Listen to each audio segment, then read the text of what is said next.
Group जो है उन्होंने पाकिस्तान की फ़ौज पे आज हमला किया और ये सुइसाइड हमला था जिसकी वजह से 16 पाकिस्तानी फ़ौजी जो हैं उनकी शहादत हो गई। और ये तहरीक तालिबान हो या हाफ़िज़ गुल बहादुर हो, ये मसरूफ़ थे क्योंकि इनको पता था कि पाकिस्तान की फ़ौज जो है वो मसरूफ़ है, इंडिया से लड़ रही थी। तो इन्होंने बिल्कुल ख़ामोशी इख्तियार की और दाएं बाएं निकल गए और सिचुएशन जो है उसको जांचते हुए समझते हुए उन्होंने ये फ़ैसला किया कि हमें अपनी वो जो मोमेंटम है उसमें थोड़ी सी कमी लेके आनी चाहिए पाकिस्तानी फ़ौज पे हमले करने की। उसकी वजह यह है ताकि पॉज एंड थिंक का मौका मिले, थोड़ा रेस्ट पे चले जाएं, थोड़ी स्ट्रैटेजी बदल लें। तो ये चीज़ें हैं। और दूसरा, अगर ये उस वक्त पाकिस्तान की फ़ौज पे हमला करते जब इंडिया के साथ लड़ाई हो रही होती तो ज़ाहिर बात है लोगों के जो सेंटीमेंट्स हैं वो और ख़िलाफ़ होने थे इन दहशतगर्द जमातों के। इनको हम कहते हैं ये फितना खारिज है, ये खारजी हम इन्हें कहते हैं, इस्लामिक टर्म में फितना उल खारजी इन्हें कहा जाता है।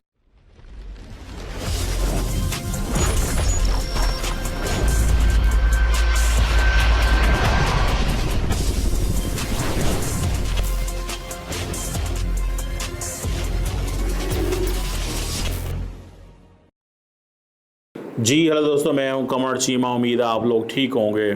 दोस्तों, हाफ़िज़ गुल बहादुर ग्रुप जो है उन्होंने पाकिस्तान की फ़ौज पे आज हमला किया और ये सुइसाइड हमला था जिसकी वजह से 16 पाकिस्तानी फ़ौजी जो हैं उनकी शहादत हो गई। और ये तहरीक तालिबान हो या हाफ़िज़ गुल बहादुर हो, ये मसरूफ़ थे क्योंकि इनको पता था कि पाकिस्तान की फ़ौज जो है वो मसरूफ़ है, इंडिया से लड़ रही थी। तो इन्होंने बिल्कुल ख़ामोशी इख्तियार की और दाएं बाएं निकल गए और सिचुएशन जो है उसको जांचते हुए समझते हुए उन्होंने ये फ़ैसला किया कि हमें अपनी वो जो मोमेंटम है उसमें थोड़ी सी कमी लेके आनी चाहिए पाकिस्तानी फ़ौज पे हमले करने की। उसकी वजह यह है ताकि पॉज एंड थिंक का मौका मिले, थोड़ा रेस्ट पे चले जाएं, थोड़ी स्ट्रैटेजी बदल लें। तो ये चीज़ें हैं। और दूसरा, अगर ये उस वक्त पाकिस्तान की फ़ौज पे हमला करते जब इंडिया के साथ लड़ाई हो रही होती तो ज़ाहिर बात है लोगों के जो सेंटीमेंट्स हैं वो और ख़िलाफ़ होने थे इन दहशतगर्द जमातों के। इनको हम कहते हैं ये फितना खारिज है, ये खारजी हम इन्हें कहते हैं, इस्लामिक टर्म में फितना उल खारजी इन्हें कहा जाता है। और ये जो धमाका हुआ है, मुझे I came to know this very early morning by the way, ये आई थिंक इंसिडेंट हुआ है। और ये my friend is posted there, तो उन्होंने मुझे थोड़ी सी इसके बारे में बताई कि ये एक जो शहादतें हुई हैं जिसमें एक सुइसाइड अटैक हुआ है नॉर्थ वज़ीरिस्तान में। बॉम्ब डिस्पोजल जो है एक्टिविटी चल रही थी रोड के ऊपर।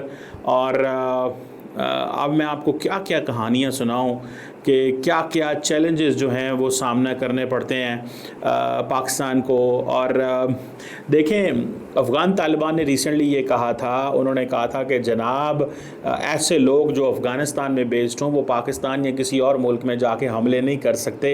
ये उन्होंने अफ़गान तालिबान ने स्टेटमेंट्स जारी की थी। अब सवाल ये होता है कि ये लोग फिर पाकिस्तान पे हमले कर रहे हैं। इनको इस चीज़ का अंदाज़ा है कि यार अगर हम हमले करेंगे तो शायद कोई बेहतरी निकलेगी, शायद हम बहुत पॉपुलर होंगे, शायद हमारी सिचुएशन जो है वो पता नहीं बहुत अच्छी हो जाएगी। मैं ज़ाती तौर पे समझता हूँ कि ये इनको हम रिलीजियस मिलिटेंट्स कहते हैं। ये आपको पता है दो किस्म के चैलेंजेस हैं, एक एथनिक मिलिटेंट्स हैं, रिलीजियस मिलिटेंट्स हैं। तो हमें ये दोनों टारगेट कर रहे हैं। हमारे पास चॉइस बड़ी थोड़ी है। चॉइस ये है कि सिंपली हमें we have to hit them back and we have to hit them where the threat is coming from.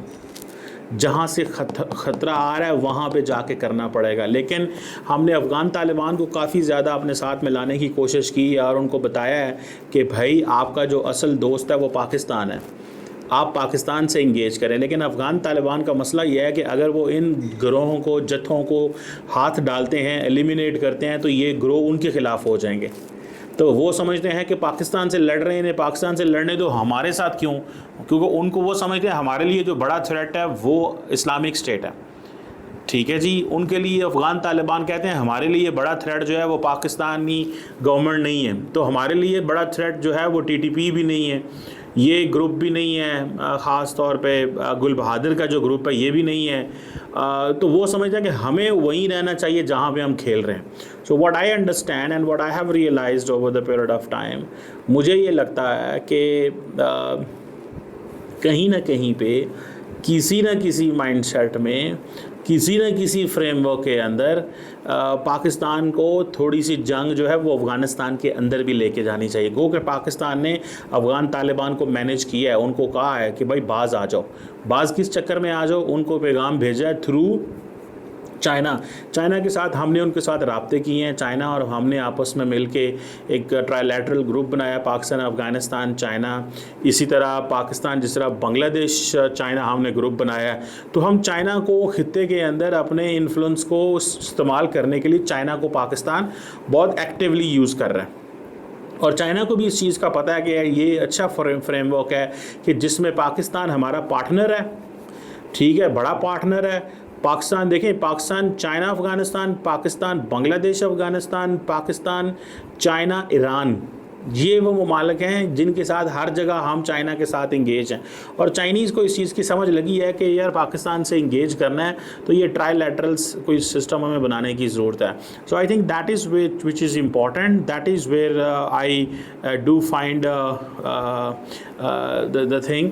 लेकिन वो जिसे कहते हैं ना, एक लॉन्ग टर्म, एक अग्रेसिव पॉस्चरिंग करने की ज़रूरत है, जिसमें ये जो गुल बहादुर ग्रुप है इनको तो वैसे ही अब देखिए दरअसल प्रॉब्लम किधर होता है, जब ये लोग हमले करते हैं तो फिर इधर से पाकिस्तान के अंदर से भी सपोर्ट मिलती है।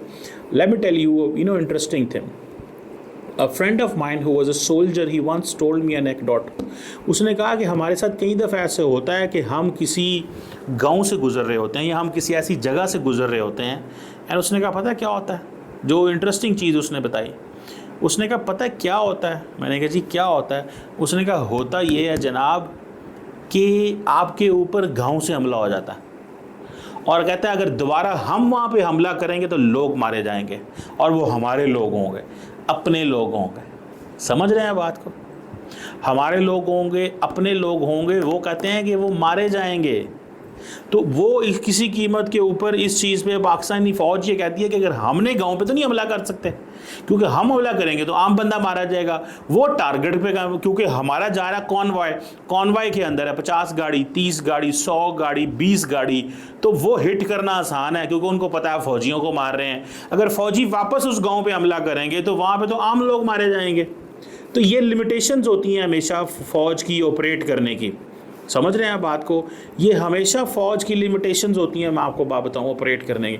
और इसीलिए फ़ौज जो है वो सारा टाइम ऑपरेट नहीं कर पाती, सारा टाइम ऑपरेट नहीं कर पाती। फ़ौज को ये प्रॉब्लम रहती है, ठीक है, और ये कभी ख़त्म नहीं होने वाली, मैं आपको लेट मी टेल यू।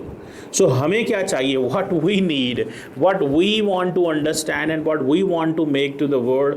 हम दुनिया को क्या बताना चाहते हैं कि भाई साहब ये देखें ये क्या हो रहा है, how things are going on, चीज़ें कैसे चल रही हैं। हमें कैसे अपना एक वो जिसे कहते हैं ना कन्विंसिंग पावर होनी चाहिए, फोर्स भी होनी चाहिए, डिप्लोमेसी भी होनी चाहिए, इकोनॉमिक रिसोर्सेज भी होने चाहिए, सॉफ्ट पावर भी होनी चाहिए। स्टेट सारे रिसोर्सेज इस्तेमाल कर रही है, लेकिन ये जो सब नेशनलिस्ट ग्रुप्स हैं जो कि बेस्ड हैं in Balochistan and in Khyber Pakhtunkhwa, they are equally a challenge like the other non-state actors which are targeting the state. They are equally challenged because ये क्या करते हैं कि ये स्टेट को ये कहते हैं कि जो पाकिस्तानी रियासत है, फ़ौज है, ये तो जनाब देखें हमारे बंदे मार रही है, हमारे ऊपर हमले कर रही है। You're getting my point? So ये इस चीज़ को फोकस कर रहे हैं, ये इस चीज़ को फोकस कर रहे हैं, ये इस चीज़ को रियलाइज़, वो जिसे कहते हैं ना, वो है। सो बहरहाल I don't know how this will this entire story जो है वो करते हैं। तो so this is this is what we are into it. हमें इस चीज़ को थोड़ा सा ऑफेंसिवली होकर डील करना है कि ये हमारा निज़ाम इस तरह नहीं चलेगा, हम लॉन्ग टर्म इस तरह नहीं ऑपरेट कर सकते जिस तरह अभी हम कर रहे हैं।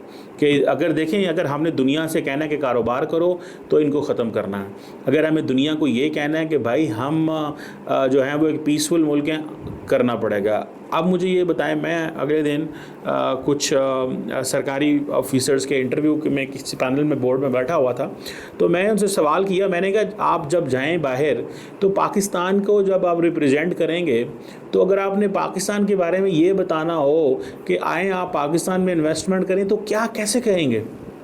तो वहाँ पे मुझे बहुत सारे सवालों के जो जवाब मैंने ढूंढे तो मुझे पता चला कि ये तो बहुत मुश्किल काम है, क्योंकि ऑन ग्राउंड सिचुएशन ही बड़ी ख़राब है। अब मैं एक दफ़ा once I met a diplomat, उसने मुझे बताया कि हमारे जो कुछ मुल्क की फैक्ट्रियाँ हैं वो खैबर पख्तूनख्वा में लगी हुई हैं, हमारे मुल्क के जो कुछ बिजनेसमैन हैं उन्होंने खैबर पख्तूनख्वा में कुछ फैक्ट्रियों में इन्वेस्टमेंट की हुई है। अच्छा, वो जो फैक्ट्री हैं वो क्या कर रही हैं? वो कहता है जब भी हमें हमला होता है, मुझे मेरा ख्याल आई थिंक जो था, क्या नाम है यार उसका, हंगरी और बहुत सारे थे, जिन्होंने उनका यार हमारे तो लोग वहाँ पे पहले फंसे होते हैं, हमें इस तरह के चैलेंज हैं। फिर गवर्नमेंट का प्रॉब्लम यह है कि गवर्नमेंट उनको रेवेन्यू नहीं लेके जाने देती बाहर। आपको पता है that is another challenge, government उनको रेवेन्यू नहीं लेके जाने देती, ऑन ग्राउंड थ्रेट है।